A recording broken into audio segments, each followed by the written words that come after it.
So what you're looking for was true north. Exactly. And your female relationships didn't bring you to true north.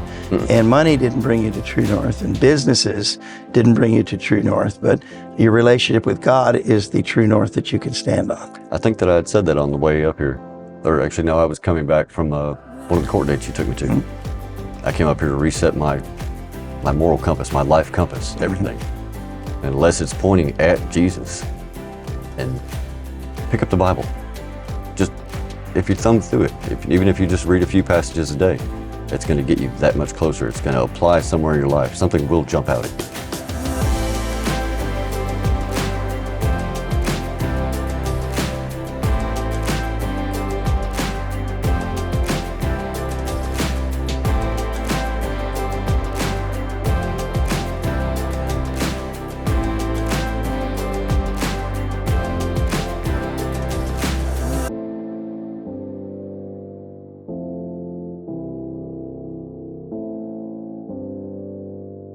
Good afternoon. My name is Bob Johnston. I'm the director of the Drug and Alcohol Treatment Program at the Wichita Falls Faith Mission. And I'm here to interview one of our program students. His name is Robert Watkins. I know him pretty well. I'd like you to get to know him pretty well. So Robert, welcome. Thank you. Glad to have you today. Starting question, as always, tell me how you got here. Tell me your journey. Going way back to the beginning of just the very start of all my aberrant behavior, it was the end of a relationship. And came home from work, good job, Teamsters Union, working for Kroger, and wife and kids are gone. I pretty much cratered, crawled off in a bottle for a while. And up to that point, you hadn't had any problems at all. Nope. You were good. You were solid. You were steady. Nothing legal. Okay. But then your wife leaves you, takes the kids with her, and tell me about that. I didn't know where to go from there. I maintained the job.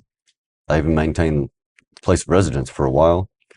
And after about 3 months, I finally went and I told my dispatcher that I had temped for this job for a year, and then you could actually apply. And I got the job, and I told him, I said, I got to hang it up. I'm not being safe, because it was half a gallon of rum and a case of beer a day. I was never sober.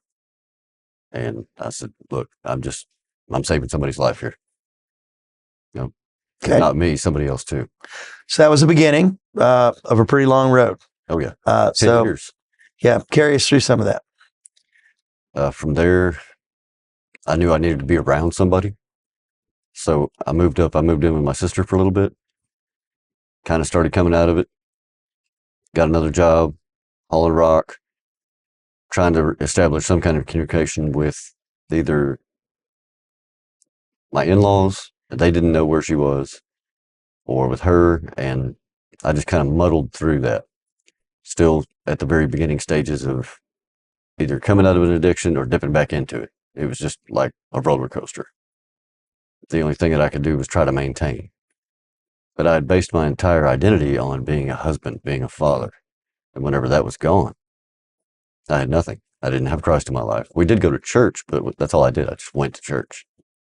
I was engaged with all the activities and everything there, but after she was gone, I didn't see the point.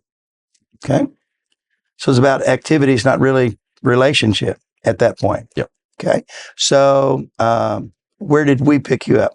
How did you find out about Faith Mission? I found out about Faith Mission because a woman that I had dated for a while actually got court ordered here, and she successfully completed it. So that planted the seed. And it was in my head. I knew my life was not really in a good way. I thought I could pull myself out of it by going, I'm going to get into another relationship and that'll fix it. Bad idea. That's if you don't have a relationship with God, you ain't got nothing. Because relationships here on where we're at, where we exist in this life, they fail. They're going to end. If that's your focal point, that's the wrong one. You're going to be far off the mark with whatever you're shooting for. And maintaining the relationship that I've developed with Christ has shown me that there's a grace and a peace and a love there that will never end. And I've not found anything in life that compares to that. Amen to that. What kind of childhood did you have? Pretty good. Surprising. I mean, I guess not getting in any kind of trouble until I was about 36. That was a reflection of that because everything was pretty stable up to that point. My work ethic was, if you don't work, you don't eat. Mm-hmm. My mom was a business owner. My dad was a master electrician. She had beauty shops. Stepdad had a tool rental company. He's retired. City of Fort Worth Water Department. Everybody in my family was a business owner. So I was climbing that ladder. But I based all of my self-value, my worth, off of a relationship. That's a good way for a quick fall right there. Yeah. So the jail you were in before you came here was? Montague County. Montague County, okay. So you got picked up in Montague County. What led you to contact us? I was already on probation. It was a possession charge. Okay. And first drug charge, it's like, all right, I got to get stable. Well, I'm trying to get stable in the wrong environment. Mm-hmm. And I just segued from taking care of my mom for a long period of time. She had fallen and broken her hip, suffered a series of strokes after my brother passed in a car accident. She wasn't really in the best of shape. But trying to care for somebody like that, no matter how much you love them, if it's only you, that gets real lonely and real difficult real quick. Yeah. And whenever they're on a continual downhill slide of, with their mental capacity and their ability to communicate just going down further and further every day, you start feeling pretty lost and hopeless. And then I wound up with, I've got time at home with her. And then my spare time, which was usually at night, going out to the wrong places, hanging out with the wrong people. That's where I got into the drug scene. And it's not a good combination. Not whenever you're responsible for caring for your mother. Right. So who told you about Faith Mission? That was, like I was saying, what I heard about from the woman who came up here. And she graduated. And it was always in the back of my mind. And I was trying to get everything situated just right with my mom, getting her set up to where she was taken care of. Mm-hmm. But I kept getting in a little trouble, a little more, wind up in jail, failure to appear, already on probation. And it's like God was going, hey, you're not going to be very effective there because that's not where I want you. Okay. I want you up here. So I went to the last court date, August 26th. I turned 45. By the 28th, I was up here. Okay. So we're very Bible focused. How'd you feel about that when you got here? I was really interested in learning. A new church, that I get. I can sit and listen to anybody preach. But I was not in the book. The Bible just did not play a significant part of my life other than being the book that was always on the coffee table. Mm-hmm. And we're very focused on application. Yeah, 4 Bible classes a day, I'd say so. Pretty focused. Don't have time to do much else. So rolling up on graduation, getting here soon. Do you feel like there's been a significant change in your life? And do you feel like that's enough of a change to carry you forward to something better?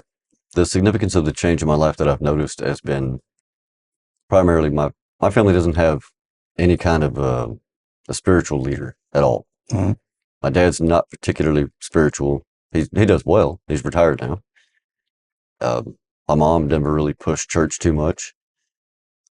What I'm looking for is to be able to have a reference point that will never move. It'll never fail. It ain't gonna shake.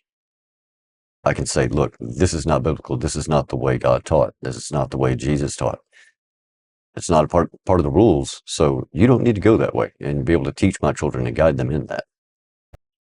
So what you're looking for was true north. Exactly. And your female relationships didn't bring you to true north, and money didn't bring you to true north, and businesses didn't bring you to true north, but your relationship with God is the true north that you can stand on. I think that I had said that on the way up here, or actually, no, I was coming back from one of the court dates you took me to. Mm-hmm.